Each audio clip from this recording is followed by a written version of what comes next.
I was already exhausted from the long drive to Tacoma when the tightness started building in my chest. It was the kind of pressure I knew too well, the warning sign that my lungs were about to betray me again. I tried to hide it the way I always had, pressing a palm against my ribs, breathing as slowly as I could, hoping it would ease before anyone noticed. But of course, Helen did not miss a thing. My mother never missed anything when it came to judging me. She glanced over from the kitchen where she was wiping the same countertop she had wiped 3 times already and said, "I knew this visit was going to be a lot for you. You always get anxious at times like this." I opened my mouth to explain that it was not anxiety.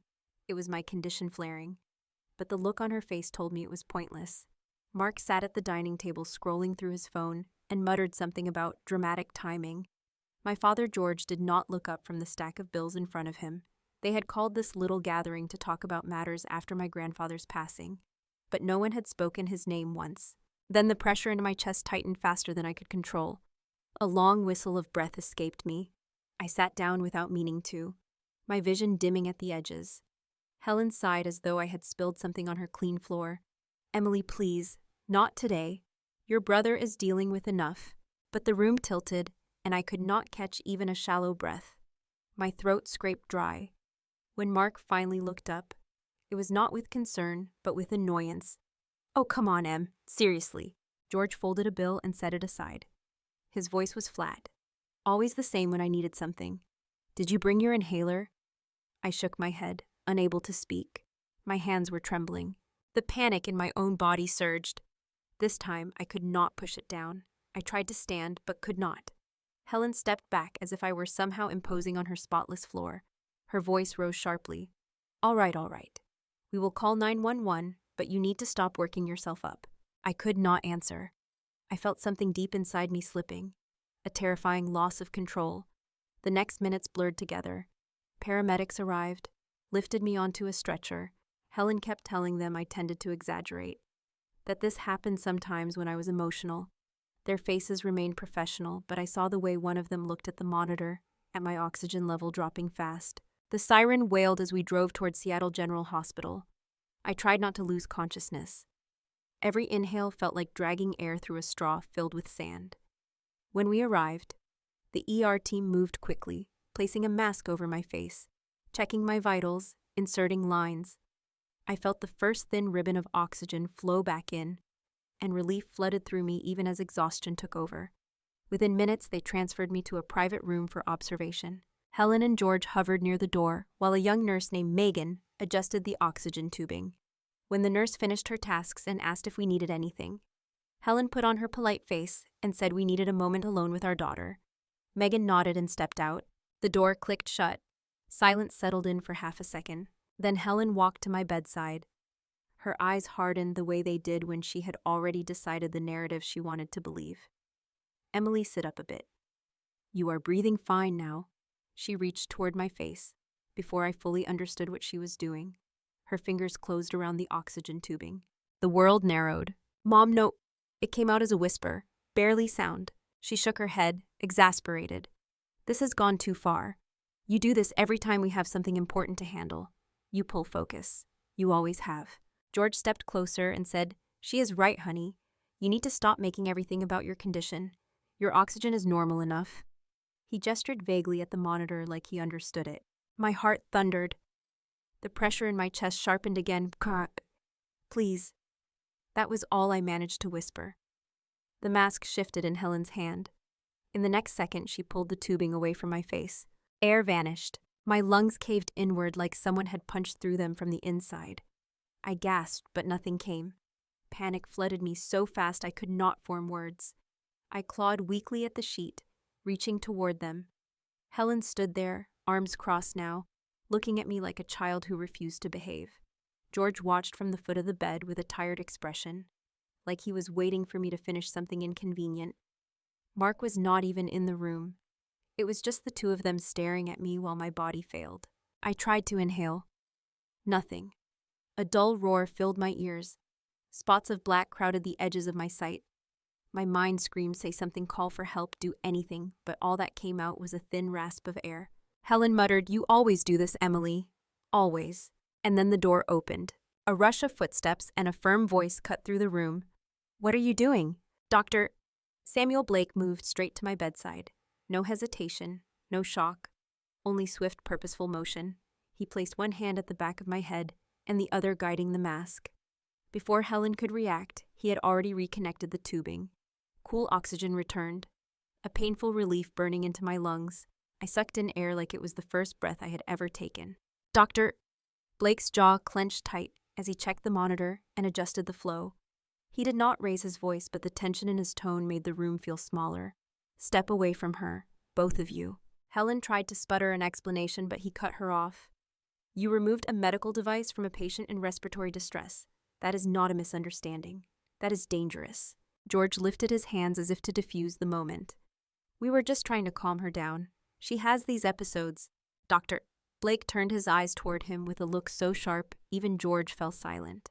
Emily was not exaggerating. She was hypoxic. If I had not walked in when I did, she could have lost consciousness or worse. My chest rose and fell as the oxygen steadied me. Hands weak, heart pounding. I kept my eyes on him. He was the only person in the room who had looked at me with even a fraction of concern. Helen finally found her voice. Doctor, she makes things sound worse than they are. She has a long history of these overreactions. Doctor. Blake straightened. His expression did not change, but something in the air did. Ma'am, leave the room now, both of you. Helen's mouth fell open. Excuse me. He pointed to the door. Out. You will not interfere with her treatment again. George looked like he wanted to argue, but Blake reached for the call button on the bed and said, I can involve hospital security if necessary. That was enough. Helen clutched her purse and strode out stiffly. George followed her without looking back. The door shut behind them. The room felt suddenly quiet, except for the steady hum of the oxygen and my ragged breathing. My hands were trembling uncontrollably. Doctor. Blake rested his palm gently on my shoulder, grounding me, then checked the monitor again. Just breathe, Emily. In through your nose if you can. Slow. That's it. You're all right. A tear slipped down my cheek before I even realized I was crying. Not from physical pain, not even from fear, but from the realization that someone had finally taken my side. Someone had seen what they did. He stayed beside me until my breathing settled. Then he pulled the chair closer but did not sit down yet. He watched me with an expression I could not read. I am going to keep you here for monitoring tonight, he said quietly. And I need you to understand something. What happened in this room is not normal. It should not have happened. It will not happen again. My throat tightened. I wanted to speak, but I was still too shaken. The mask hissed softly as oxygen filled my lungs again. For the first time since arriving in Tacoma, I felt a thin thread of safety, fragile, but real. And then he added something that lodged in me like a small stone I would carry for days. Emily, there are things you need to know, but not while you are struggling to breathe. Rest for now. We will talk soon. He stepped out of the room, leaving me with the sound of my own breathing and the cold memory of what my parents had just done. I stared at the doorway long after he left, wondering what he meant, and more importantly, why he looked at me like he already knew pieces of a truth I had not yet discovered. I lay still long after the door closed, the oxygen mask warm against my face, my breath no longer scraping the inside of my chest. The shock had passed, but a trembling lingered in my hands, a kind of afterquake that kept rolling through me in small waves. The room was dim except for the monitor's soft glow. I stared at the shadows on the wall and tried to replay what had just happened, but my mind kept slipping away from the details like they were too sharp to touch. My parents had looked at me like I was a problem to fix, not a daughter gasping for air. I should have been used to that feeling. I had grown up with it, but something about seeing it so clearly, with no excuses left to fill the cracks, felt like someone had pulled back a curtain I had spent a lifetime holding shut. I closed my eyes and willed myself to calm down. Everything Dr. Blake said echoed in my thoughts. What happened in this room is not normal. It should not have happened. It will not happen again. I wondered how he could sound so certain. I wondered how long he had been watching my parents before he stepped into that room. A soft knock interrupted my thoughts. A night nurse came in to check my vitals. She smiled gently and spoke in the calm tone nurses seem to learn from each other. Your numbers are coming back up. Emily, try to get some sleep. I nodded, unable to find words. She dimmed the lights a little more and left quietly. But sleep refused to come. My mind kept drifting backward in time, slipping into the old grooves carved by years of being the invisible one in my own family. It felt strange how easily the memories returned, as if they had been waiting behind a thin curtain just out of view. I remembered sitting on the wooden steps outside our house when I was 9, holding my science project in my lap. I had won a small regional award for it, something I had worked on for weeks. Helen had forgotten the ceremony entirely. She had been fussing over Mark's baseball uniform, making sure he looked perfect for a game he barely even played in. George told me I should have reminded them more clearly. Nobody asked how the competition went. I remembered placing the ribbon in a shoebox under my bed, like a secret I was not allowed to be proud of. In high school, the pattern continued. When I stayed up late studying for exams, Helen told me not to stress because girls do not need to push themselves so hard. When Mark stayed up for his, she made him hot chocolate and bragged to her friends that he was destined for greatness. Once, during senior year, I fainted from an asthma flare in the kitchen. Helen stepped over me to turn off the boiling pot and asked if I was doing this because I was upset about not being allowed to borrow the car. I used to think maybe they simply did not understand me, or that I was too sensitive, the way they always insisted. But tonight, lying here alone in this hospital room, it struck me with new clarity. They had never wanted to understand. It was easier to assume I was faking, exaggerating, imagining. Easier to turn me into the problem than to admit something was wrong with the way they loved us. A sharp buzz from the table snapped me out of the memory. My phone lit up. I hesitated before reaching for it, careful not to pull the oxygen line. The screen showed a message from Mark. "You need to stop making everything harder than it already is." I stared at the words, feeling that familiar weight crawl up my chest again. Not enough to steal my breath this time, but enough to remind me who I was in their eyes. I typed back, "Why are you even texting me?" I almost died today, but I erased it before sending. There was never a point in trying to explain anything to Mark. He would twist it around the way he always did. Another message arrived almost immediately. "Mom is freaking out. Dad says the doctor is overreacting. Can you just calm down and not make this into a scene?" I set the phone aside. A cold feeling slid through me. The kind that comes when you realize something you hoped was not true has been true the whole time. What had they expected to happen in that room earlier? Had they thought I would magically snap out of a medical crisis just to prove them right? Or had they simply not cared enough to recognize what they were doing? I heard footsteps again. For a moment, I thought Helen might walk in with some thin excuse, the way she always had after years of emotional bruising. But the door cracked open, and it was another nurse. She simply checked the monitor and made a note on her chart. She asked if I wanted a blanket. I nodded, grateful for the small kindness. When she left, silence settled back in. I lay with my eyes open, letting everything sink deeper. The ache in my chest was dull but constant, matching the ache of the memories pressing forward. They came in pieces. Mark pushing me out of the way when we were kids because Mom wanted a picture of him in his new sweater. George telling me not to make a fuss when I sprained my ankle skating. Helen whispering to a neighbor that I had always been the dramatic one. Over and over again the same message. You do not matter as much. You are not as important. You are wrong even when you are right. I had learned to swallow those beliefs so young that even as an adult they still echoed somewhere inside me. But tonight, for the first time, something shifted. For years I had excused their behavior as misguided, or worn down by life, or simply not knowing better. Now that excuse no longer fit. When they pulled that oxygen tube, they made a choice, a conscious one. My breath steadied again under the flow of air.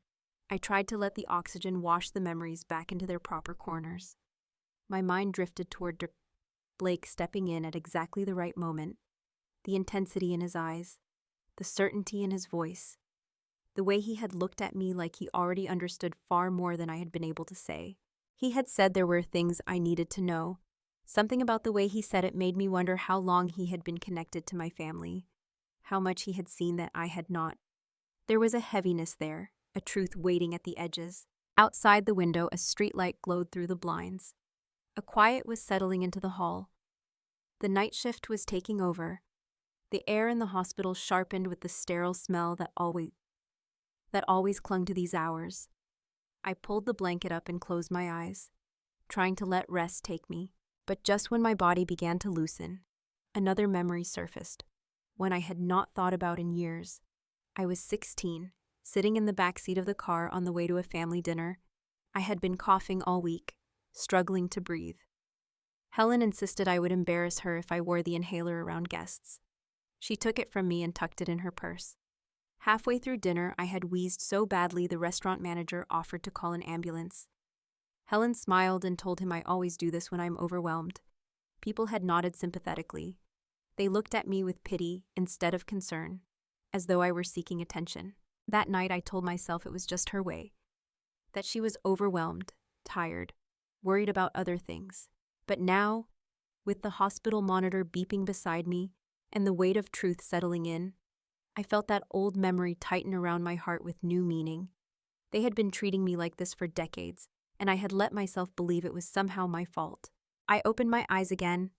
I no longer felt like the girl who kept making excuses for them. Something had cracked open tonight. I did not know if it was strength or anger or simply exhaustion. I only knew that whatever Dr. Blake wanted to tell me, I needed to hear it. Maybe for the first time in my life, I was ready to know the truth about my family, even if it hurt. The oxygen machine hummed steadily. My breath eased into a rhythm I could trust.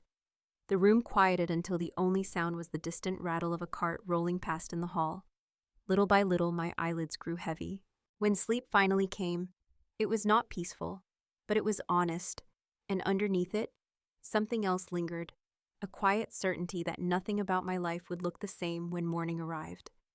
I woke to the soft scrape of wheels rolling down the hallway and the faint buzz of a monitor beside me. For a moment, I did not know where I was, caught in that fragile space between sleep and waking where everything feels suspended. Then the tightness in my ribs reminded me, followed by the gentle tug of the oxygen line against my cheek. The hospital room came back into focus. Morning light pushed through the blinds and thin bars. My lungs felt steadier, not perfect, but no longer clawing for air. I took a slow breath and let it settle. The memory of last night returned in pieces, sharper than I wanted them to be. My mother's hand pulling the tubing away, my father's flat stare, the panic, the darkness closing in, and then Dr. Blake stepping through the door like he had been waiting for the exact moment everything went wrong. I sat up carefully, adjusting the pillow behind my back. A soft knock sounded and the door opened.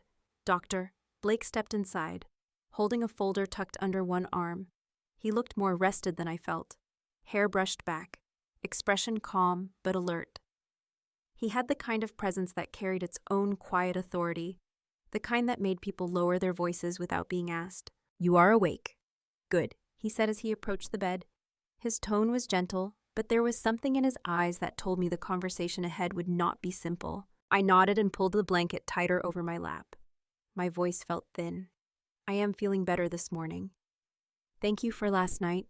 He waved a hand lightly as if to dismiss the gratitude, but his jaw tightened a moment. What happened should not have happened. "Emily, your parents should not have been left alone with you. The nurse had no reason to think they would interfere, but still, I am sorry you had to go through that." The apology surprised me. No one had ever apologized for the ways my parents hurt me. Not teachers or neighbors or extended family. It had always been something I was expected to tolerate. I rubbed my thumb over the edge of the blanket. I do not think they even realize how dangerous it was. Or maybe they do. I do not know anymore. He set the folder down on the small table beside the bed and pulled up the chair. "Last night I told you there were things you needed to know. I meant that. But I did not want to overwhelm you when you were fighting to breathe." My stomach tightened. I felt the air around us shift, the way it does when someone is about to open a door you did not know existed. He rested his arms on his knees and looked at me with a seriousness that made my breath catch again, though not from panic this time. "Your grandfather and I knew each other for several years. He came to my clinic often for heart issues. He was a stubborn man but kind. He talked about his family more than most patients do, mostly about you." I blinked, unsure I heard him right. "About me?" He nodded once. "He worried about you, more than he ever admitted out loud to anyone in your family. He often mentioned how strong you were, how capable, but also how overlooked. He felt your parents dismissed your health issues. He mentioned times in the past when they did not take your symptoms seriously. After a while, he started documenting them with me during appointments. He would say, "I want someone to remember this if she ever comes through your doors." A warmth rose in my chest that had nothing to do with the oxygen. My grandfather had never shown blatant affection. He was a quiet man, and I had always wondered if he noticed how hard I tried to hold myself together. Hearing now that he had spoken about me at length to someone else felt like discovering a door in my own memory that had been locked for years. Dr. Blake leaned back slightly and picked up the folder he brought. "I kept this because he asked me to," he said. "He told me I would know when the right time came." He set the folder on my lap. My fingers shook a little as I lifted the cover. Inside was a collection of printed articles, some in color, others clipped from the local paper. There were pieces about my consulting work from as far back as 2012, reports I had written for healthcare systems, interviews with me about restructuring hospital departments, success stories about facilities recovering from financial collapse after implementing new strategies. I had forgotten half of these existed.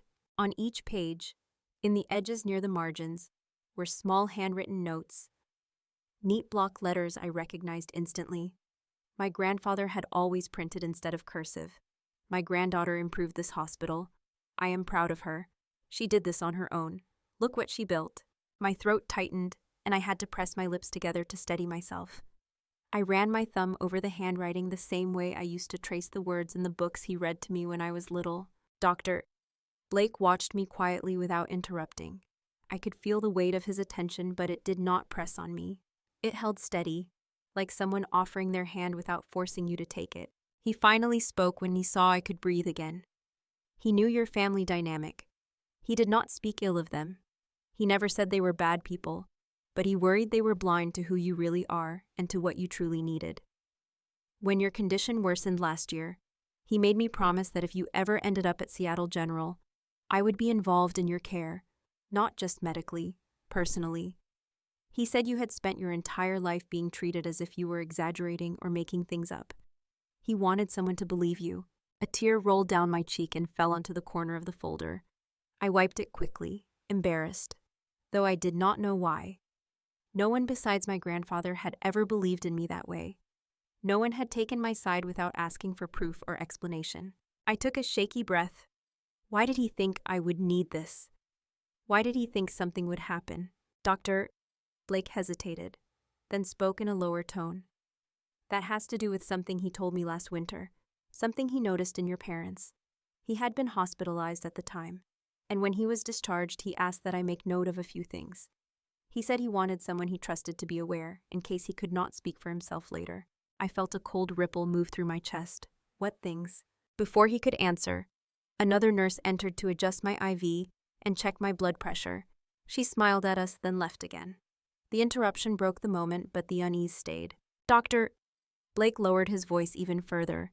"He believed your parents might push you aside when it came time to handle his affairs. He worried they would not keep your best interests in mind. He did not give me specifics, only that he wanted someone neutral to be aware, someone who could step in if necessary." I exhaled slowly, letting the pieces fall into place. My parents had never valued my well-being. The idea that they would minimize my condition or my place in the family was not surprising. But hearing that my grandfather had anticipated all of it left a hollow ache beneath my ribs. Dr. Blake stood and adjusted the blanket where it had slipped toward the edge. "You do not have to process all of this at once. Just know that he cared, deeply. He asked me to watch over you if you ever came here. I am doing that, whether your family likes it or not."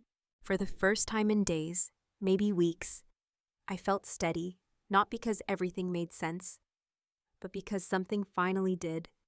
My grandfather had not been blind to the way my parents treated me. He had seen it all, and he had left breadcrumbs, small clues pointing toward a truth I had never fully understood. Dr. Blake glanced at the monitor one last time and stepped toward the door. "I will check on you again in a bit. Try to rest, Emily. There is more you should know, but only when you feel strong enough to hear it."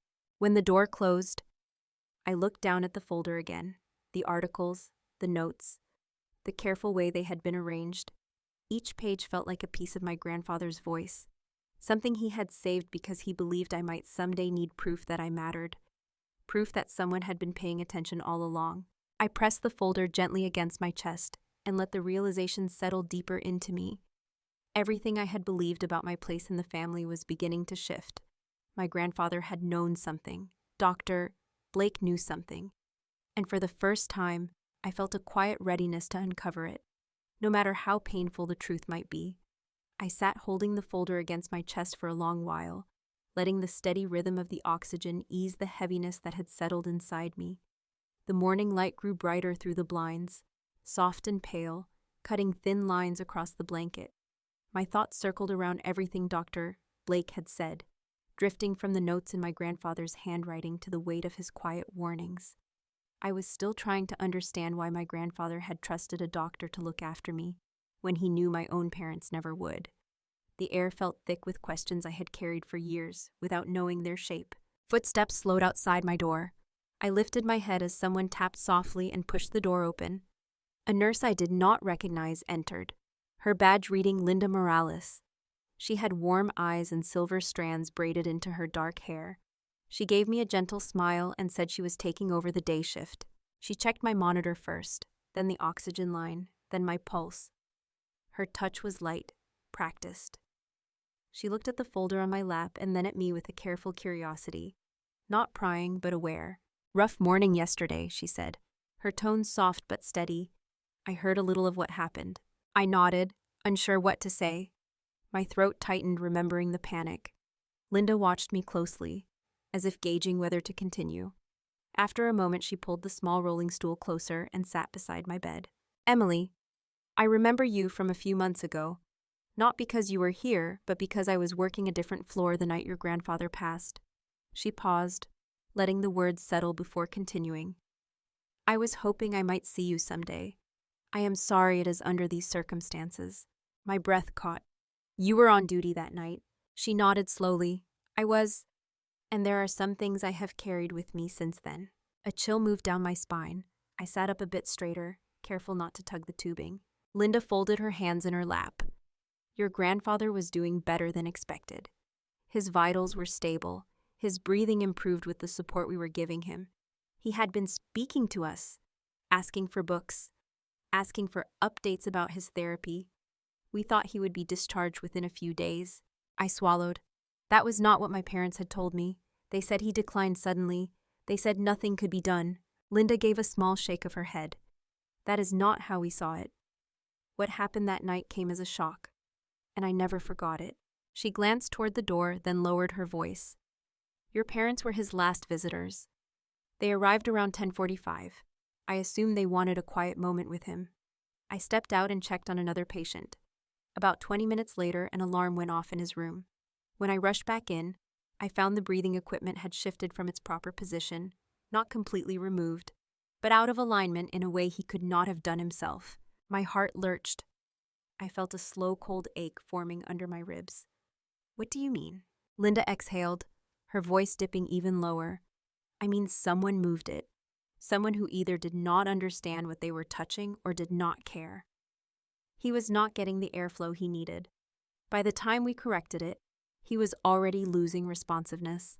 The room felt suddenly too quiet, too small. I stared at her, unable to speak. She continued, her tone steady but sympathetic. "Your parents did not call for help. They were sitting in the room when the alarm triggered. They did not seem panicked when I arrived. That is something nurses remember. Most family members shout for help or cry or try to shake their loved ones awake. Your parents sat still, almost waiting." I felt my fingertips turn cold. My breath grew shallow despite the oxygen. My childhood, the quiet dismissals, the moments where my pain had been minimized or ignored, all stitched themselves together into a pattern I had not wanted to see. Linda looked down briefly, then back up at me. I documented the incident as an equipment disturbance. That was the protocol. There was no proof of wrongdoing, and without proof the hospital could not investigate further. But I could not forget it. Not when it resembled something I saw again yesterday. My stomach tightened. "You mean when they pulled my oxygen?" She nodded. "Yes, it was too similar. The same carelessness, the same belief that their actions carried no real consequences, the same assumption that you were exaggerating." I covered my eyes with one hand and breathed carefully through the mask. The beeping of the heart monitor quickened. Linda placed a hand on my arm. "Emily, I am sorry. I know this is a lot to hear. I did not tell you to hurt you.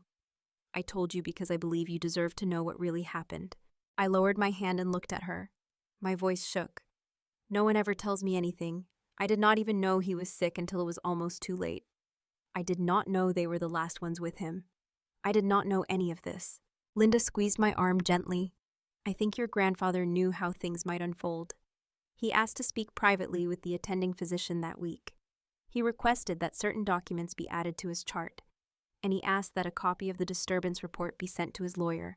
That is not common. People only do that when they suspect something. A shiver worked through me, so he knew, or at least he suspected. Linda nodded again. That is what I believe. And he wanted someone outside your family to have a record of it. She stood then, adjusting my blankets like she realized she had said too much at once. She checked the lines again, then stepped toward the door. Before leaving, she turned back to me. Emily, if you ever need a witness for what happened last night, or for what happened to your grandfather, I am here. I saw both events with my own eyes. You do not have to face any of this alone. Her words felt like a warm hand pressed against a cold bruise. I watched her leave the room, the door closing softly behind her. The silence that followed was thick, but no longer empty. It was filled with the weight of everything I had learned in the past 24 hours. My parents had not just neglected me.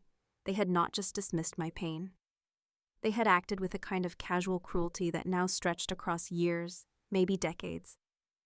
And I had been too busy surviving their version of love to see it clearly. I looked down at the folder again, still resting against the blanket. My grandfather had seen something too. He had tried to prepare me for a truth he knew might one day come crashing through my life. For the first time, the thought came to me quietly but firmly. Maybe all those years I had been trying to earn a place in a family that had never intended to give me one. The realization hurt, deep and bone-heavy, but there was something strangely steadying about it too, like acknowledging it allowed me to stand on firmer ground. I leaned back slowly against the pillow and tried to let the oxygen ease the storm still churning inside me. The sun had risen higher, bright enough to warm the side of my face through the glass. I closed my eyes and breathed in, breath by breath, letting the truths I had learned settle one at a time. There was more ahead. I could feel it. Dr. Blake had said he would come back, and whatever he had yet to tell me felt like another piece of a puzzle my grandfather had left behind. When the hallway quieted again, I opened my eyes and stared at the ceiling, knowing the next answers were coming, and that whatever they revealed would change everything I thought I knew about my own family. I kept my eyes on the ceiling for a long time, trying to steady the noise inside my head. Every breath felt like it carried the weight of yesterday and the years before it. I did not know how much more truth I could take, but I also knew there was no turning back. Once you see certain things clearly, you cannot make yourself blind again. A knock came at the door, softer than the others that morning. I pushed myself upright, expecting another nurse or maybe Dr. Blake returning early. But when the door opened, it was Aunt Margaret standing there with her purse pulled tight against her chest and worry etched across her face. She stepped inside quickly, as if afraid someone might stop her. Her voice trembled a little as she said she had heard from a neighbor what happened last night. She had driven straight down from Olympia before dawn. The moment she saw me, she crossed the room and wrapped her arms around me with a kind of tenderness I had not felt from family in years. I let myself lean into it for a moment, into the warmth that felt almost foreign. She pulled back and studied my face. She told me she knew my situation was serious when she called Helen this morning, and Helen brushed her off, saying I was overreacting again. That was when she decided she needed to talk to me herself. I sighed and told her what had happened in the room, how my parents had removed my oxygen, and how Dr. Blake had walked in at the exact moment it nearly went too far. Margaret pressed her hand to her mouth. Her eyes glistened and she whispered that she wished she could say she was surprised, but she was not. She took the chair beside my bed and set her purse on her lap. She said she needed to show me something. I felt a sinking in my stomach, the kind that comes from knowing the truth has more layers left. She opened her purse and pulled out a small folder of her own, thick with paper and official stamps. She said she had spent the last year helping a friend manage tax issues, and while reviewing some documents, she noticed something strange when she compared dates.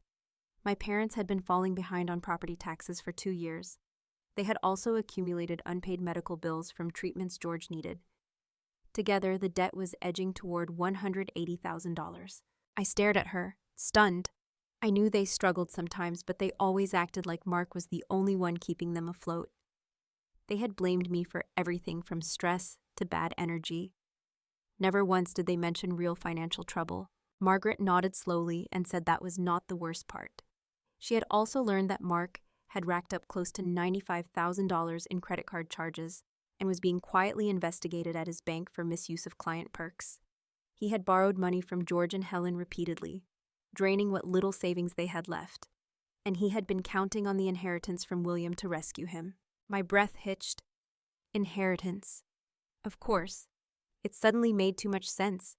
Their resentment, their desperation, their willingness to paint me as unstable for decades. Margaret watched my reaction carefully and touched my hand. She said that a few months before he died, William had confided in her that he worried my parents would try to control everything when he was gone. He said they had grown comfortable with Mark being the golden child, and with me being the one blamed whenever things went wrong. He believed that pattern was not just emotional neglect. He believed they used it to justify pushing me out of major family decisions. My throat tightened. I asked if she really thought they would go as far as dismissing my medical needs deliberately. She hesitated, then said that years ago when I was hospitalized for a severe asthma attack, Helen had told relatives that I was doing it for attention. Margaret said she had never believed that, but no one else had the courage to challenge Helen. She added quietly that sometimes parents convince themselves of lies to protect the child they favor, even if it hurts the one they ignore. The ache inside me deepened. I felt as if every piece of my childhood had suddenly rearranged itself. I had spent years trying to be understanding, trying to meet my parents halfway. Now I saw I had been walking toward people who kept stepping back. Margaret reached into her purse again and pulled out another paper. It was an email printed from Mark's work address to my father. She explained that she got it because a mutual friend had forwarded it to her in concern. In the email, Mark had suggested ways they might prove I was too emotionally unstable to handle family decisions. He had written that if they positioned me as unreliable, it would be easier for them to manage William's estate. I felt my chest close for a moment, not from illness this time, but from the kind of hurt that wraps around your ribs like cold metal. I asked Margaret how long she had known. She admitted she had suspected things for years, but did not have proof until recently.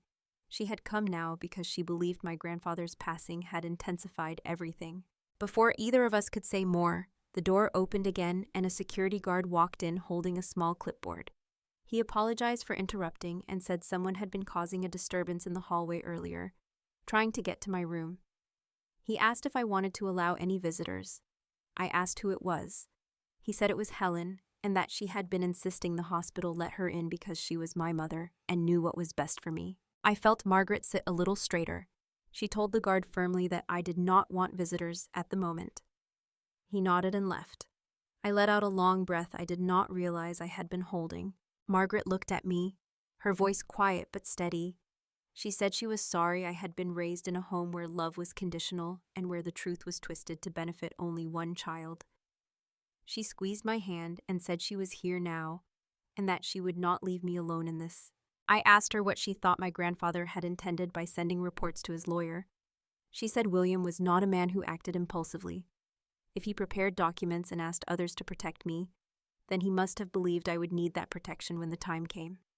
She believed he knew my parents might do something reckless if they thought their financial survival depended on the inheritance. It was difficult to hear, but it also connected everything that had been floating separately in my mind.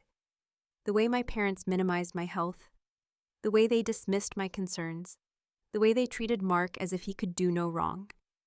It had never been about who we were as people. It had always been about what role we served in their version of a family. A small bitterness formed at the back of my throat. I had thought that if I worked hard enough or proved myself enough, eventually they would start seeing me differently. But now it was clear they had never seen me at all. Margaret stood after a moment and adjusted her coat. She said she planned to stop by the lawyer's office in Seattle that afternoon to ask a few questions. She encouraged me to rest and said that the truth had a way of coming together faster than you expect, once pieces begin to fall into place. Before leaving, she kissed my forehead the way my mother never did. She told me to breathe slowly and save my strength. She said I would need it. When she walked out and the door clicked softly behind her, the room felt still again. The sunlight had shifted and the air seemed warmer, but my thoughts were still tangled. I looked down at the folder my grandfather had prepared, and then at the spot on the blanket where Margaret had held my hand. The truth was no longer something distant or abstract. It was getting closer, shaping itself in ways I had never imagined, and all I could do was brace myself for whatever came next. I sat there for a long while after Margaret left, listening to the soft hum of the oxygen machine and the distant shuffle of nurses in the hallway.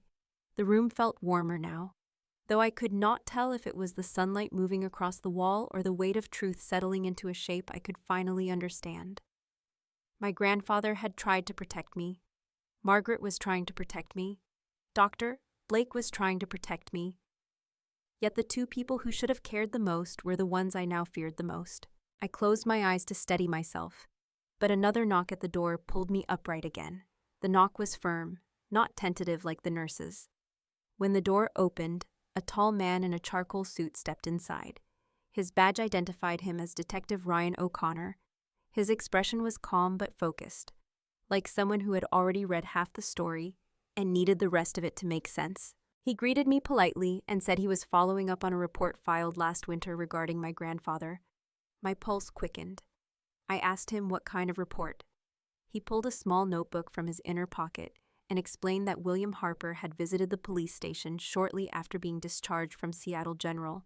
He had filed a wellness concern about family interference in his medical care.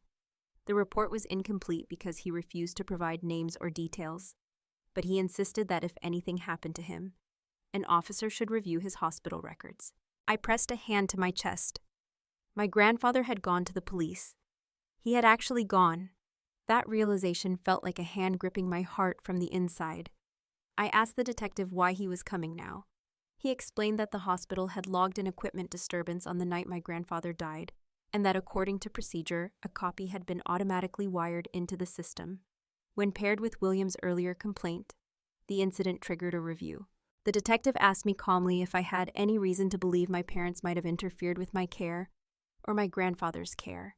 The air in the room thickened. I wanted to choose my words carefully, but the truth pushed forward on its own. I told him what happened the night before, when my parents removed my oxygen. I told him Dr. Blake witnessed it. I told him what Linda had said about the disturbance in my grandfather's room. I spoke quietly, but once I started, I could not stop. The detective listened without interrupting. When I finished, he nodded slowly and said this gave him enough reason to continue the review. Though he emphasized that without direct evidence, this was not a criminal investigation. It was simply a fact-gathering process. He assured me that the goal was not to accuse anyone without proof, but to understand patterns and inconsistencies. He said my grandfather had been very specific in requesting that someone look closer if anything seemed off. I swallowed hard and asked him if he thought anything criminal had happened. He paused for a moment before saying that in cases like these, it was very difficult to know. He said intent is hard to prove, especially in medical settings, but patterns of behavior matter. He wrote down a few more notes and then stood, placing the notebook back into his pocket. He said he would reach out again once hospital records were reviewed. Before leaving, he added that my grandfather seemed like a man who cared deeply about doing the right thing, and that his effort to involve the police was unusual, but not something that should be ignored. After he left, the room felt colder. I pulled the blanket closer and tried to calm the tremble in my hands. It was surreal, having a detective in my hospital room asking questions about my own parents. It was surreal that none of it surprised me as much as it should have. A few minutes later, another knock came at the door, lighter this time. Dr. Blake stepped in. His eyes searched my face, probably noticing the tension still clinging to me. He asked if everything was all right. I nodded, though my voice shook when I told him the detective had come by. He sat in the same chair as before and let a few seconds pass before speaking. He said he had been expecting this. When I asked him how, he explained that my grandfather had told him he planned to file a wellness concern with the police. He said William was worried about the way some members of the family handled medical information and consent. Dr. Blake said he had not known the specifics, only that my grandfather believed something was not right. He said William had hoped he was wrong but wanted a trail of documentation if things escalated. I felt a twist of grief and gratitude rise inside me. My grandfather had not only cared, but had anticipated everything with such quiet precision. I wondered how long he had been carrying that burden alone. I asked Dr. Blake if he believed my parents were capable of harming me intentionally. He looked down first, then back up with a steady gaze. He said that in his career he had seen many families misunderstand medical conditions, minimize pain, or assume exaggeration, but what he saw last night was different. He said that removing oxygen from someone in respiratory distress is not something people do out of ignorance. It is something people do when they do not believe in the reality of the illness or the worth of the person. His words hit harder than I expected. I nodded slowly, my throat tight. He added that he had already filed a formal incident report, including his witness statement. The hospital would process it, and security had been instructed not to allow my parents into the room again without my permission. A wave of relief washed through me. For the first time in days, I felt protected. I asked him if he believed my grandfather's incident was connected to mine. He said he could not make that claim officially, but noted the similarities. He lowered his voice and added that my grandfather had expressed deep concern about Mark influencing my parents. He said William believed Mark was under immense financial pressure and might push decisions that benefited himself rather than the family as a whole. Hearing Mark's name in that context made something click inside my mind. I told Dr. Blake what Margaret had shown me about the debt, the email, the possibility that my parents and Mark had been shaping a narrative about my emotional instability on purpose. He listened intently, eyes narrowing slightly with concern. He said it aligned with what my grandfather feared and that the timing of everything was unlikely to be coincidental. He stayed quiet for a moment, as if choosing his next words carefully. Then he told me the hospital had started a preliminary investigation into the disturbance report tied to my grandfather. It was procedural, not criminal, but still enough to gather more records. He said the doctor who had overseen my grandfather's care had been contacted, and if any concerns were raised, they would be forwarded to the legal team. He said this was not an accusation but a standard review triggered by multiple incident flags. I let out a slow breath. It felt like every truth in my life was being uprooted at once. But underneath it all, a strange steadiness was forming, like the ground beneath me was shifting. But I was shifting with it instead of falling through. Before leaving, Dr. Blake placed his hand lightly on the rail of my bed and told me I was not alone in this. He said he would help ensure everything that needed to come to light would come to light. His tone was quiet but resolute.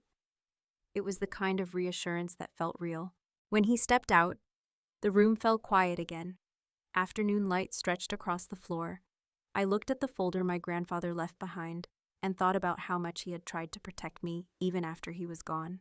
Then I looked toward the doorway where the detective had stood, and the chair where Margaret had sat, and the space where Dr. Blake had just been.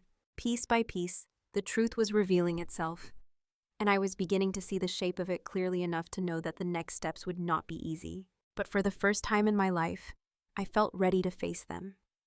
I watched the sunlight crawl slowly across the floor as afternoon shifted toward early evening. And for the first time in years, I felt strangely awake inside my own life, as if someone had lifted a veil I did not even realize I had been living under. The truth kept unfolding in quiet but heavy pieces, reshaping everything I thought I knew about my own family. I knew more was coming. I could feel it waiting just beyond the edges of my understanding. A soft knock sounded at the door. When it opened, Aunt Margaret stepped back into the room, though I had not expected to see her again so soon. Her cheeks were flushed from the cold outside, and she carried a paper cup of hospital coffee in one hand. The moment her eyes met mine, I felt something settle inside me, as if her presence was anchoring me back to the bed. She closed the door gently behind her and sat down without speaking. For a moment she looked at me with an expression that carried both sorrow and something heavier, something like regret. I braced myself without quite knowing why. She set her coffee aside and reached for my hand. Her fingers were warm, and her grip felt steady. "Emily, there is something I need to tell you, something I should have told you a long time ago." A faint tremor moved across my chest. I nodded, letting her continue. She said she had visited the lawyer earlier that afternoon, And during the drive, something kept turning over in her mind. Something she had been carrying for years and had tried to ignore because she thought it was not her place to interfere. She looked at me with eyes that glistened in a way I had rarely seen on her face. Emily, your parents did not treat you the way they did because of anything you did or did not do. They were already falling apart long before you were old enough to understand it. And when your mother went through depression after you were born, she attached her pain to you instead of facing it. It was unfair, and it shaped everything that came after. Her words hit me like a cold wind. I swallowed hard. I had always felt there was something wrong with me, something broken that made my parents act the way they did. Hearing it framed this way felt like a slow untying of a knot inside my chest. Margaret continued speaking carefully, as though she were building each word with deliberate care. She said Helen had struggled deeply when I was a baby. She had been overwhelmed, exhausted, ashamed, and angry about things she could not name. Instead of seeking help, she convinced herself she had been cursed with a difficult child. Over time, that belief hardened into a narrative she leaned on every time life became too much. And when Mark came along, glowing and charmed in her eyes, he became her chance to erase the parts of herself she did not want to face. I stared down at my hands, so I became the reminder of everything she did not want to feel. Margaret nodded sadly. You were the child she blamed because she could not blame herself. And your father went along with it because it was easier for him to keep the peace. He always took the path of least resistance. Her tone was kind but steady, and each sentence cut deeper into truths I had sensed but never dared confirm. I asked her why she never stepped in. She looked down at her hands and said she had tried in small ways, but Helen had a way of twisting things, making herself the victim and painting me as the dramatic one. And Margaret had her own family to raise, bills to pay, and a fear of tearing the family apart if she challenged things too loudly. Silence settled between us for a moment. I let her words sink in. It was not absolution, but it was clarity, and clarity mattered. Margaret leaned forward a little.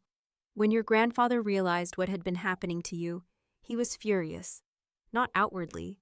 He was never that kind of man. But inside, he was deeply troubled. He loved your mother, but he knew she had failed you. He told me he regretted not stepping in sooner. I felt my throat tighten again. My grandfather had been the only steady warmth in my childhood. To know he had seen my pain and tried to protect me brought an ache that was almost soothing. Margaret reached into her purse and took out a folded sheet of paper. She held it for a moment as though deciding whether to give it to me. Then she placed it gently on my lap. It was a letter addressed to her in my grandfather's handwriting. She said she had received it a few months before he died. He had written that he feared my parents and Mark were making choices that were increasingly reckless, shaped by financial worry and denial. He asked her to look after me if anything ever seemed suspicious. She unfolded the letter and slid it toward me so I could read the closing lines. They said he hoped I would never need protection but feared I eventually would. I ran my fingers lightly along the paper. The weight of his words pressed into me like a hand on my shoulder. Margaret spoke again, softer this time. He believed Mark was influencing your parents far more than they realized. Mark had always been the one they relied on to fix things, even if he was the one breaking them.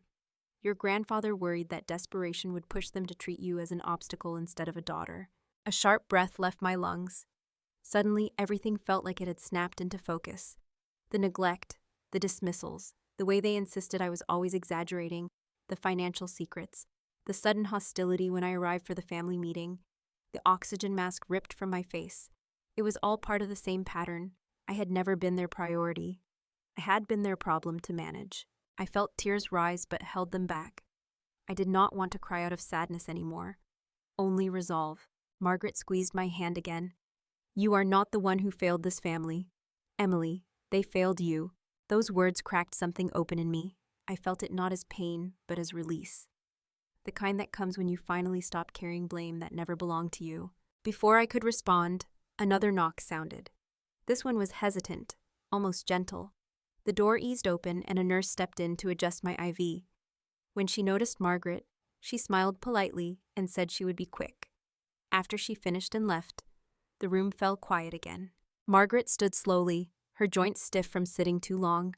She placed the letter back in my hands and told me to keep it. She said I would need it soon, that truths like this always had a destination. I asked her what she meant. She hesitated, then said the lawyer she visited earlier had confirmed something important. William had updated his estate in ways my parents did not know about. He had prepared for the possibility that the family dynamic might turn volatile. She said I should rest while I could because the reading of the will was approaching sooner than anyone expected. My heart thudded. Rest for what? What did he prepare? Margaret offered a faint but knowing smile. You will see soon enough. The truth has a way of rising all at once. She gathered her purse and placed one last gentle hand on my arm. Then she slipped quietly out the door. I was left sitting upright in the hospital bed, my fingers tracing the edges of my grandfather's letter. The room was still, but inside me something had shifted. The old version of myself, the one who kept trying to earn love from people who never offered it freely, felt like she was fading, and in her place something steadier was taking shape. I did not know what would happen next, but for the first time, I knew one thing with absolute certainty. I was not afraid to find out. I woke the next morning with a steadiness I had not felt in years, as if the truths of the last few days had emptied something inside me, only to make room for something stronger. The sunlight fell across the room in a soft diagonal, warming the blanket pulled to my waist. I sat still for a moment, holding my grandfather's letter against my chest, breathing in the quiet. Today felt different, not lighter, not easier, but clearer. And when Dr. Blake stepped into the room shortly after 8, I knew why. He told me gently that my labs looked better, that my breathing was stable, and that I could be discharged later in the afternoon if I felt strong enough. I nodded. My body still felt fragile, but my mind had already stepped past these walls. I needed to be out of this room for what was coming. After the nurse removed my IV and handed me discharge papers, I changed into the clothes Margaret had brought the night before: jeans, a soft sweater, warm socks. My legs wobbled a little as I stood, but I steadied myself on the railing. Doctor Blake walked with me to the lobby, reminding me to rest and to call him if anything changed. Before he turned back toward the elevators, he touched my arm lightly and said he hoped things would go in my favor. I thanked him without quite knowing how to say everything I felt. Outside, the cold Seattle air stung my face. Margaret waited by her car, waving me over with her usual brisk warmth. She opened the passenger door and helped me in, her movements gentle but firm, the way you touch someone you have decided to protect. As she drove toward downtown, the sky hung low and gray over the city. The streets glistened from early rain. Traffic moved in slow streams, and I watched the world outside the window as if seeing it from a slightly different vantage point. The closer we got to the law office, the tighter my stomach grew. I told myself it was just nerves, but deep down I knew it was more. It was the feeling of something long delayed finally arriving. Margaret pulled into a parking garage and shut off the engine. She turned to me. You ready? I nodded. I was not entirely sure I was ready, but I also knew that hesitation no longer mattered. The truth was waiting, and I was done avoiding it. The elevator ride to the 10th floor felt longer than it should have. When the doors opened, the gold letters on the frosted glass read Thomas Green and Associates. Margaret placed a steadying hand on my back as we stepped inside. The receptionist greeted us, already expecting us. She led us down a carpeted hallway toward a large conference room. My heart thudded harder with each step. I could hear voices through the door, familiar ones, and I inhaled slowly before the receptionist opened it. My parents sat at the far side of the polished table, Helen in her structured blazer, lips tight and eyes tense. George with his shoulders stiff, gaze fixed on a folder in front of him. Neither looked at me when I entered. Mark sat beside them, tapping his fingers on the table until Helen shot him a sharp glance that made him stop. Across from them sat Thomas Green, an older man with silver hair, wearing reading glasses low on his nose. He stood politely when we entered. He thanked us for being on time and gestured for us to sit. There was another chair in the room, and just before I reached mine, the door opened again. Dr. Blake stepped inside. Behind him was Linda Morales, carrying a small notebook. My mother's face went pale. Helen's voice cracked as she spoke. Why are they here? This is a family matter. Green adjusted his glasses and replied calmly. They are here because your father made a legal request prior to his passing. This reading must be conducted with specific witnesses present. He motioned toward the empty chairs. Please take your seats.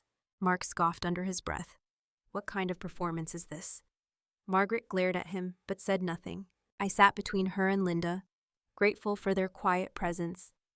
My pulse hammered, but my breath stayed steady, the way Dr. Blake had taught me during the worst of my attacks. Green opened a thick folder and cleared his throat.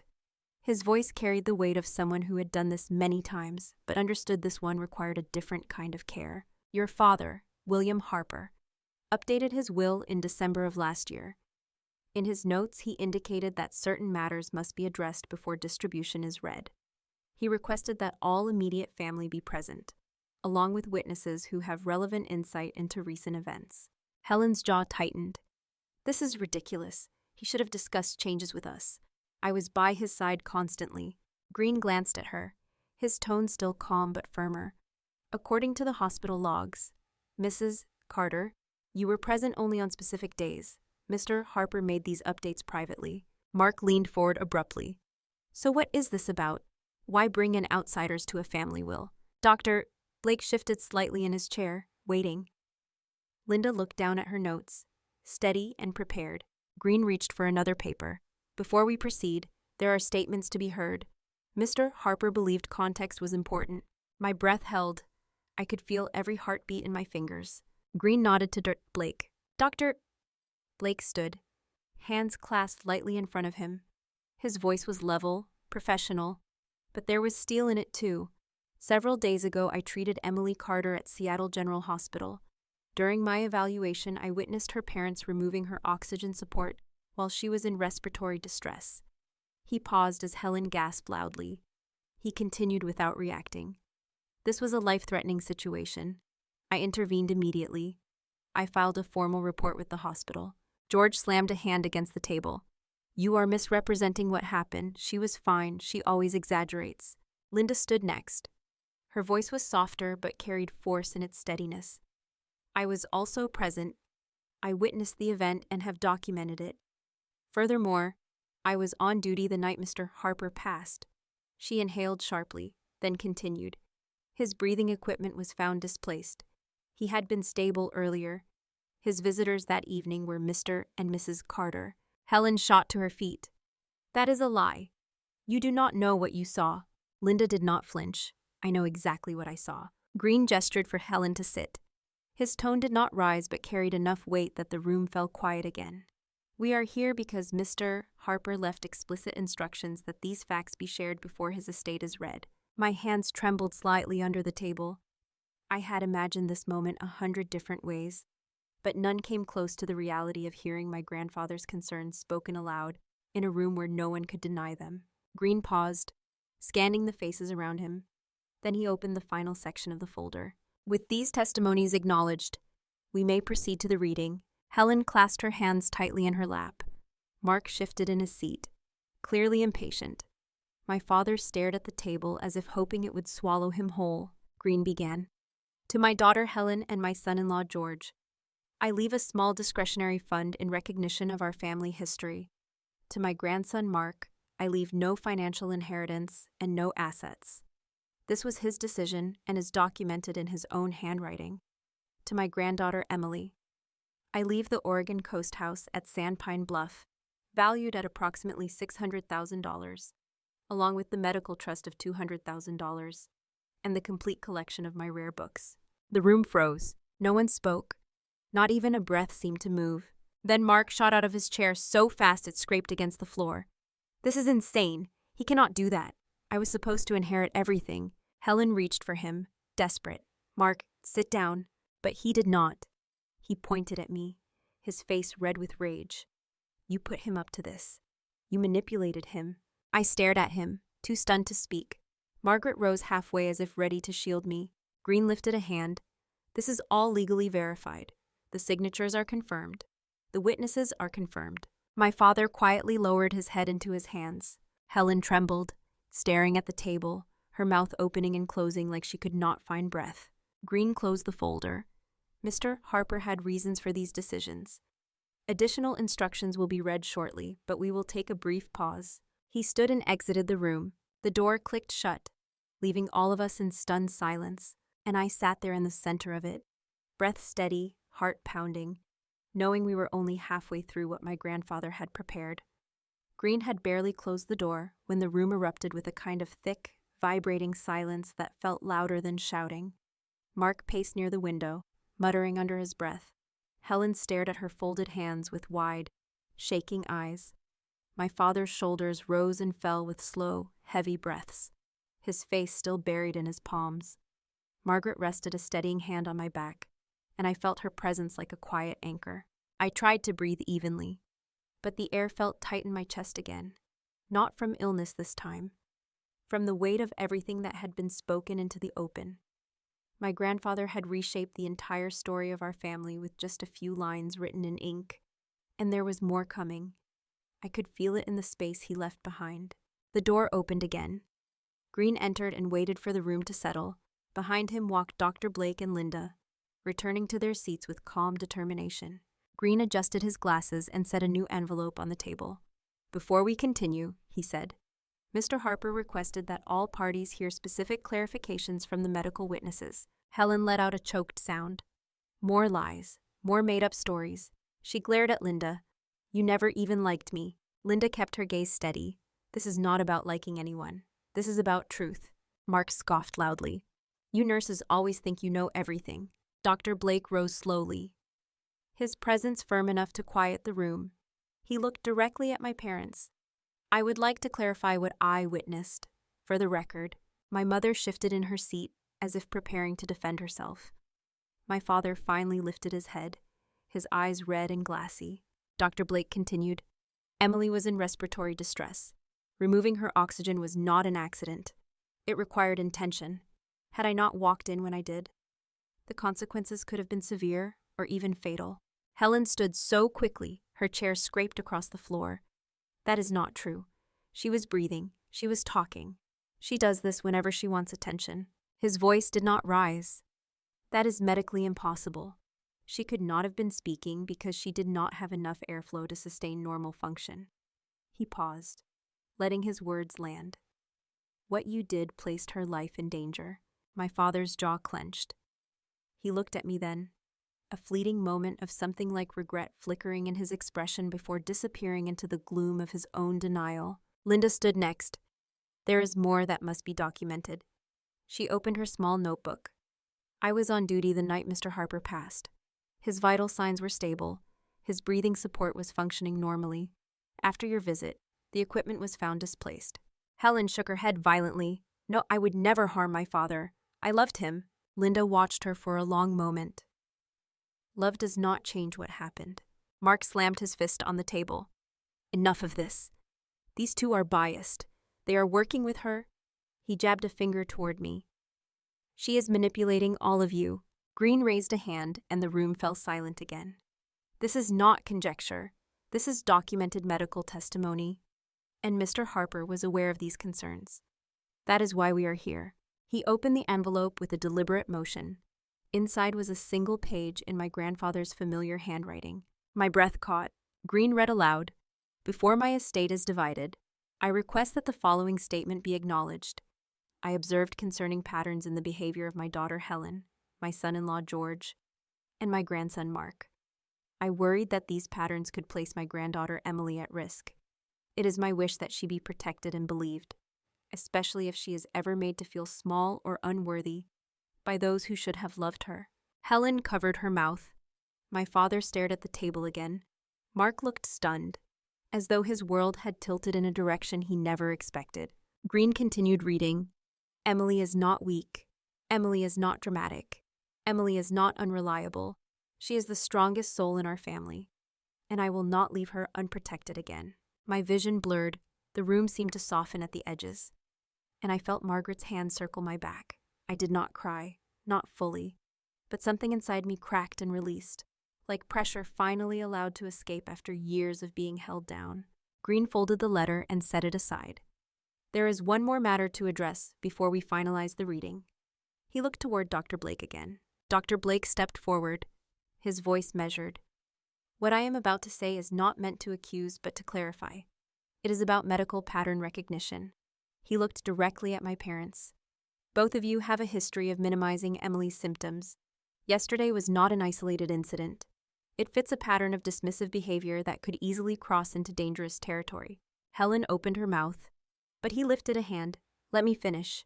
The room stilled completely. He leaned closer, not angrily, but with a calm intensity that cut through every inch of space between them. I saw what you did that night.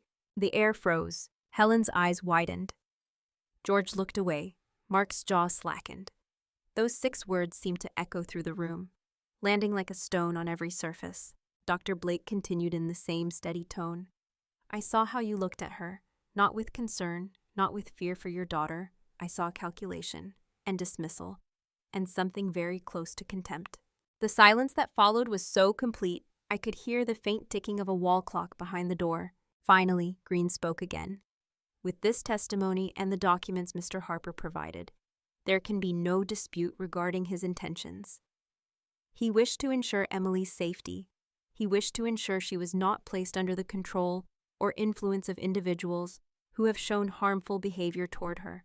Helen collapsed into her chair, covering her face with trembling hands. My father's eyes filled slowly. Though he said nothing, Mark stood rigid, his fists clenched at his sides. Green closed the remaining folder. We will finish the reading shortly. I recommend everyone take a moment. He stood again and stepped out of the room, leaving the door slightly ajar. No one moved. The silence seemed to thicken, wrapping around each of us in different ways. My parents sat broken in the shape of their denial. Mark stood in the shadow of consequences he never believed would reach him. Margaret breathed steadily beside me, her presence a quiet shield. And I sat there with my grandfather's words still echoing in my mind, feeling something strange and solid forming inside me. It was not victory, it was truth, and it was finally mine.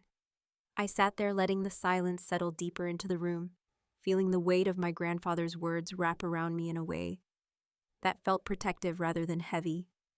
It took a long moment before anyone moved. Eventually the door opened again and Green stepped back inside, calm and composed, as if the storm of emotions swirling through the room did not touch him.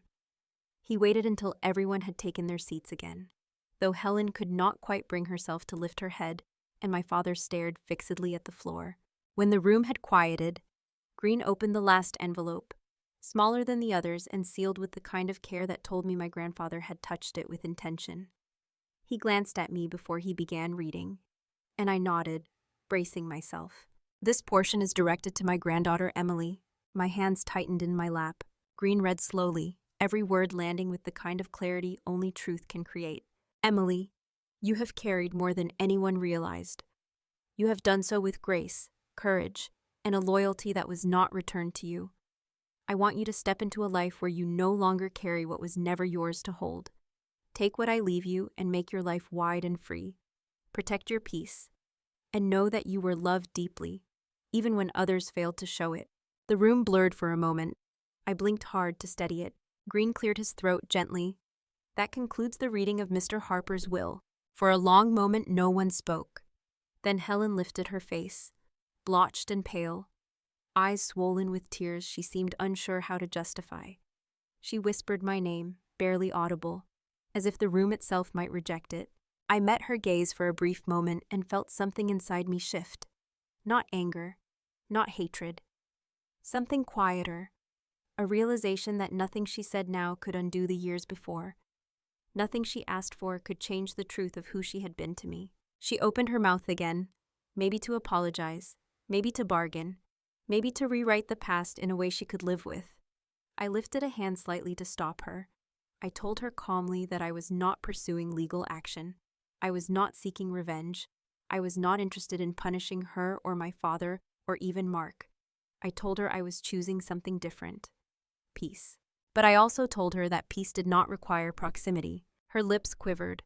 She looked as though she wanted to stand and rush to me, but she did not. Something in her eyes flickered. Understanding, maybe, or fear of a door closing she could no longer open. My father finally spoke. His voice cracked in the middle.